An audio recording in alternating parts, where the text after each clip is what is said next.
Halo semuanya, mohon izin memperkenalkan diri. Saya Istiharniwati dengan NIM 10602021. Saya dari kelas TRPL 2A dan di sini saya akan menjelaskan mengenai hash function. Apa aja sih yang bakal kita bahas di sini? Kita akan membahas tentang konsep hash, perbedaan hash dan hashing, cara kerja hash, dan implementasi hash. Apa sih hash itu? Hash table merupakan salah satu struktur data yang menawarkan kecepatan tinggi dalam proses insertion dan searching. Biasanya dibangun menggunakan array dan proses penambahan atau pencariannya tergantung pada fungsi hash yang digunakan. Adapun fungsi hash itu bertugas untuk memetakan setiap elemen ke sebuah indeks pada array hash table. Nah, tadi kita sudah menyenggol sedikit tentang fungsi hash. Ada beberapa teknik yang bisa digunakan dalam fungsi hash. Yang pertama ada truncation, yaitu mengambil sebagian digit dari key sebagai indeks. Lalu ada folding, yaitu membagi key menjadi beberapa bagian, lalu menjumlahkan bagian tersebut dan menggunakan hasilnya sebagai indeks. Ada juga modular, yang menghitung sisa hasil bagi atau modula dari key bilangan bulat terhadap ukuran tabel hash. Nah, selanjutnya kita masuk pada perbedaan hash dan hashing. Hash adalah nilai atau hasil keluaran dari sebuah fungsi hash. Hash dapat berupa bilangan atau string dengan ukuran tetap. Sedangkan hashing adalah proses mengubah data berukuran sembarang menjadi hash menggunakan fungsi hash. Contoh, kita menginputkan novel, lalu hashing menghasilkan hash sama dengan 25, misalkan hasil fungsi hash. Selanjutnya kita akan membahas tentang gimana sih cara kerja hash. Hash table adalah struktur data yang menyimpan data dalam bentuk pasangan, key, dan value. Proses kerjanya, key dimasukkan ke fungsi hash, lalu fungsi hash mengembalikan nilai berupa indeks. Data disimpan pada array sesuai indeks tersebut.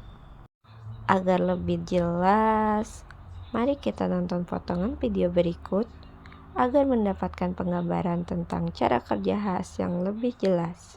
Apa sih hashing itu? Intinya adalah, misalkan kalian memiliki sebuah teks. Kalian mau mengconvert teks tersebut menjadi sebuah kata yang memiliki panjangnya selalu sama. Kalian bisa menggunakan yang disebut dengan hash function, yaitu sebuah fungsi matematika yang bisa mengconvert input dengan panjang berapapun menjadi panjang yang tetap.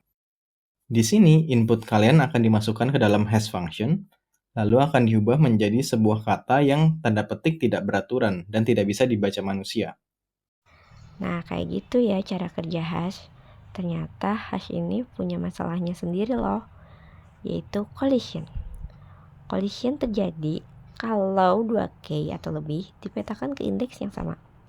Dan cara penanganannya itu antara lain ada open addressing, yaitu kita mencari slot lain sesuai aturan tertentu, misalkan linear probing, dan open hashing.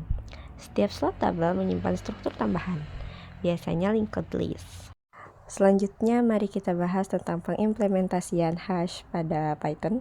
Di sini ada sebuah fungsi hash yang mereturn len dengan parameter name yang dimoduluskan 10 agar si nilainya itu berada di range 0 dan 9. Len di sini berfungsi untuk menghitung jumlah huruf dari name. Selanjutnya di contoh kita sudah memasukkan namanya. Saya memasukkan nama Naufal, Zaki, dan Luna.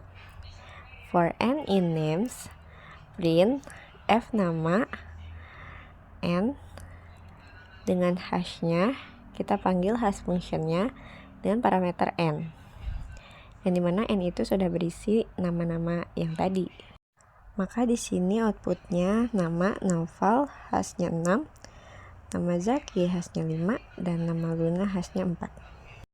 Nah, di sini juga ada contoh dari hash table, dimana kita tabel yang sederhana aja ya, cuman ada 5 dan isinya cuma diisi 2. Di sini kita bikin dulu nih hash tablenya.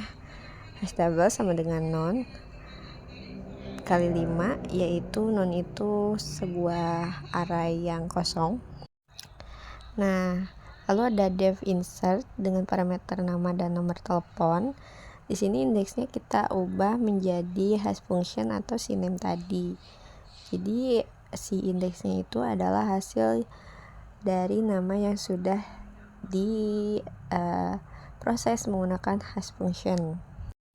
Lalu ada hash table dan parameter indeks sama dengan nama dan nomor telepon.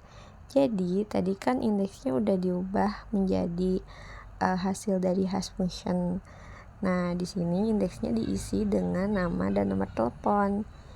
Jadi, ketika kita tambahkan data Kaylar dengan nomor telepon 0859 dan Arfa dengan nomor telepon 0877, maka ketika kita print hash table, yang muncul adalah array dengan 3 kolom yang masih kosong karena cuma kita isi 2. Tadi kan kita bikinnya 5. Kalian ingat kan tentang collision yang kondisi hash dalam sebuah slot itu sama? Nah, di sini tuh aku udah buat juga nih penanganannya dalam Python. Aku pakai metode collision dengan chaining. Artinya setiap slot di hash table bisa berisi lebih dari satu data dan disimpan dalam list kecil.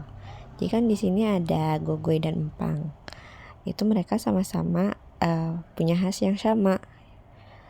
Nah, jadi kalau dicari, program mencocokkan nama satu persatu di list itu.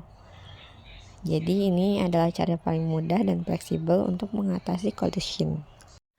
Ini referensi yang aku pakai, and see you in the next video. Bye-bye.